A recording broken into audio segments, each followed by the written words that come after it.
Magical diamond चक्की। गढ़ी नामक नगर में सुनील नाम का एक बूढ़ा आदमी रहता था। सुनील का एक चाट का ठेला था। वो और उसकी बीवी चाट बेचकर अपना गुजारा करते थे।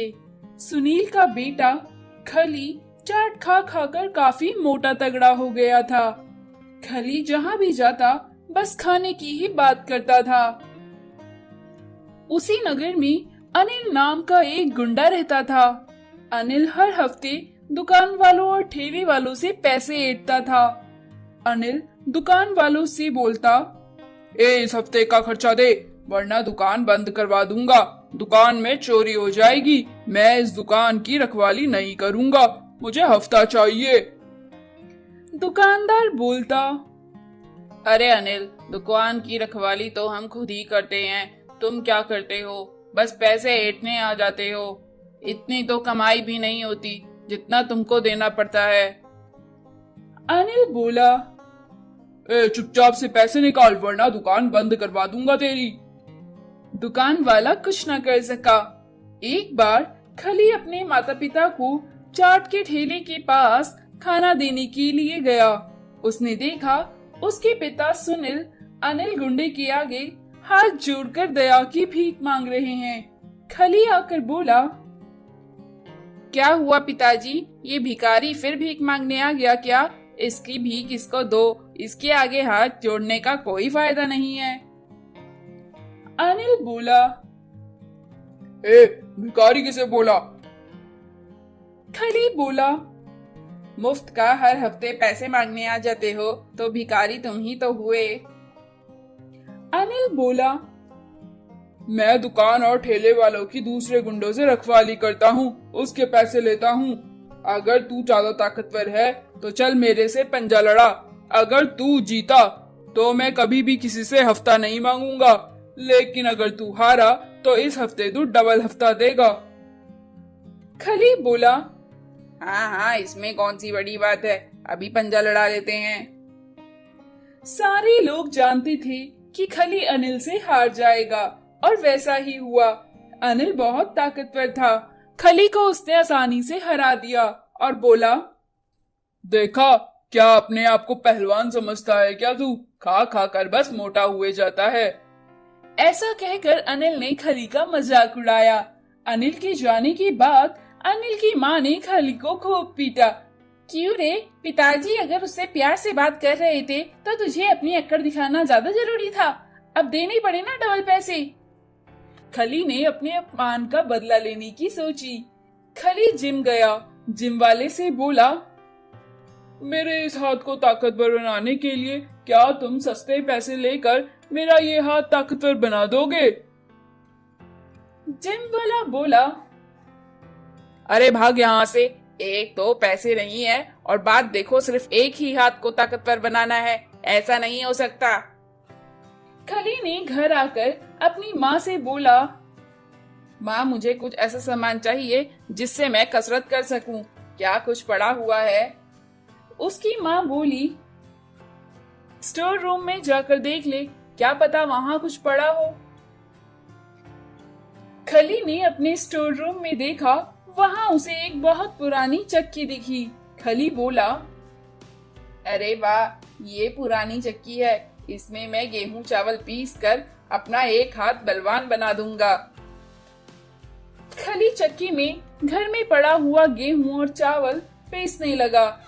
गेहूं और चावल खत्म होने के बाद खली ने बाहर से पत्थर लाकर चक्की में पीसना शुरू किया। खली ने जैसे ही चक्की में पत्थर पीसे, पत्थर की जगह चक्की में से हीरे निकलने लगे।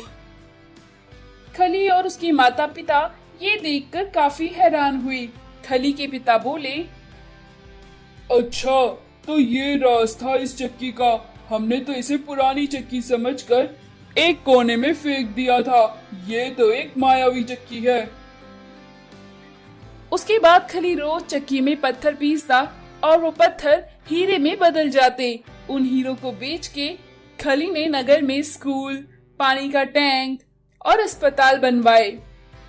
खली और उसके माता पिता बहुत अमीर हो गए थे। अनिल पहलवान ने जब ये देखा तो उसे बड़ी हैरानी हुई। वो बोला, अरे ये लोग इतने धनवान कैसे हो गए? जरूर कुछ गड़बड़ है, मुझे देखना पड़ेगा। अनिल ने चुपचाप जाकर खिड़की से खली को देखा। उसने देखा खली किस तरीके से पत्थर पीसता है और वो हीरे में बदल जाते हैं। अनिल ने वो चक्की चोरी करने की योजना बनाई। एक रात अनिल चक्की चोरी कर अपने घर ले गया। उसने जैसे ही उसमें पत्थर पीसे, वो पत्थर सांप कीड़े मकोड़ों में बदल गए और उन सांप और कीड़े मकोड़ों ने अनिल पर हमला कर दिया, जिससे कि अनिल काफी डर गया और डर के बेहोश हो गया और वो चक्की उड़कर वापस से खली के घर आ गई। खली का हाथ अब काफी ताकतवर हो चुका था। अब वो अनिल को पंजे में हरा सकता था और उसने अनिल को सारे लोगों के सामने एक दिन एक प्रतियोगिता में पंजे में हरा दिया। तो दोस्तों, आपको हमारी ये स्टोरी कैसी लगी? चोर बाजार। लाल जिला के सामने चोर बाजार लगता था। वहाँ चोरी हुआ माल सस्ते दामों में मिलता था। नए मोबाइल, टीवी, रेडियो, सारे इलेक्ट्रॉनिक्स आइटम, साथ साथ महंगे कपड़े, जूते, सब सामान वहाँ मिलता था। एक बार एक आदमी बस स्टॉप पर खड़ा था। तभी उसने फोन निकालने के लिए अपनी जेब में हाथ डाला तो उसका फोन गायब था। तो वो आदमी इधर उधर देखने लगा। उसे कुछ समझ नहीं आ रहा था, आखिर फोन किसने निकाला। तभी उसने दूसरे आदमी से कहा, भाई साहब, मेरा फोन नहीं मिल रहा है, कहाँ चला गया होगा? अभी तो मेरे पास ही था। वो आदमी बोला, अरे भाई, ये चोर बाजार वालों ने परेशान कर रखा है। वो खड़े खड़े तुम्हारी जेब से सामान निकाल लेते हैं और तुम्हें पता भी नहीं चलता। अब वो तुम्हें चोर बाजार में ही मिलेगा। अब वो सस्ते दाम में बिकेगा। रमेश को बड़ा दुख हुआ। इसी तरह एक दिन एक सेठ मोतीलाल एक दुकान पर चाय पीने रुका। वो चाय पीकर लौटा तो उसने देखा गाड़ी के टायर गायब थे। चाय वाले से वो बोला, अरे मेरी गाड़ी के टायर किसने लिए? चाय वाला बोला, अरे साहब, क्या आप इतना भी नहीं जानते? यहाँ चोरी दिन दहाड़े होती है। लोगों के कपड़े चुरा लेते हैं बदन से। आपके तो टायर ही चोरी हुए हैं। सेठ बोला, अरे मुझे वही टायर चाहिए थे, अब मैं टायर कहाँ से पाऊँ? चाय वाला बोला, अरे साहब, अब आपको वो टायर चोर बाजार में ही मिलेंगे। वहाँ चोरी किया हुआ माल सस्ते दामों में मिलेगा। जल्दी जाकर अपने टायर वापस ले लीजिए, सस्ते दाम में मिल जाएंगे आपको। सेठ बोला, अरे मैं अपने टायर वापस पाने के लिए दोबारा उन्हें खुद ही खरीदूं? ऐसे कैसे? मैं पुलिस में कंप्लेंट करूंगा। चाय वाला बोला, अरे साहब, पुलिस वाले तो खुद ही मिले हुए होते हैं, वो कुछ नहीं कर सकते। उनके बड़े अफसरों के पास चोरी किए हुए माल का कमीशन जो जाता है। ऐसे ही एक दिन राखी के घर से टीवी चोरी हो गया। राखी अपने पति को बोली, सुनो जी, लगता है कल रात चोर हमारा टीवी चोर बाजार ले गए। जल्द से वहाँ से लेकर आओ, वरना मैं आज रात से खाना बनाना छोड़ दूंगी। आज रात तक मुझे वो टीवी अपने घर में चाहिए तो चाहिए। राखी का पति चोर बाजार को निकल पड़ा और अपने टीवी को तलाशने लगा। उसे वो टीवी वहाँ मिल भी गया, जो उसे सस्ते दामों में वापस खरीदना पड़ा। इसी तरह एक बार लाल जिला में एक कलेक्टर आया। वो किसानों से बात कर रहा था। जैसे ही वो अपनी गाड़ी के पास लौटा तो उसका सूटकेस गायब था।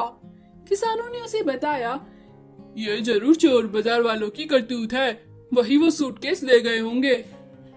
कलेक्टर ने बोला, अरे भाई, वो सूटकेस मेरे लिए बहुत जरूरी था, उसमें बहुत जरूरी कागज थे, मुझे वो सूटकेस वापस चाहिए।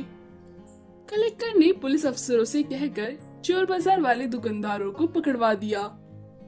कलेक्टर चोर बाजार वाले दुकान वालों से बोला, देखो, मैं भी एक गरीब घर का लड़का हूँ, अपनी मेहनत से आज यहाँ खड़ा हूँ। ये चोर बाजार का काम काफी पीढ़ियों से चलता आ रहा है। मैं जानता हूँ, मैं चाहता हूँ कि तुम अपने बच्चों को इस काम में ना लगाओ, उन्हें एक अच्छी शिक्षा दो। अगर तुम ये काम छोड़ दो तो बदले में मैं तुम्हें नौकरी और सरकारी आवास दिलवाने में मदद करूँगा। चोर बाजार वाले बोले, साहब, हम कौन सा चाहते हैं ये काम करना, मजबूरी में पेट पालने के लिए करना पड़ता है। अगर आप हमें काम और घर दिलवा दें तो हम ये काम छोड़ देंगे। कलेक्टर ने उनकी मदद करी और उन्होंने चोर बाजार बंद करवा दिया।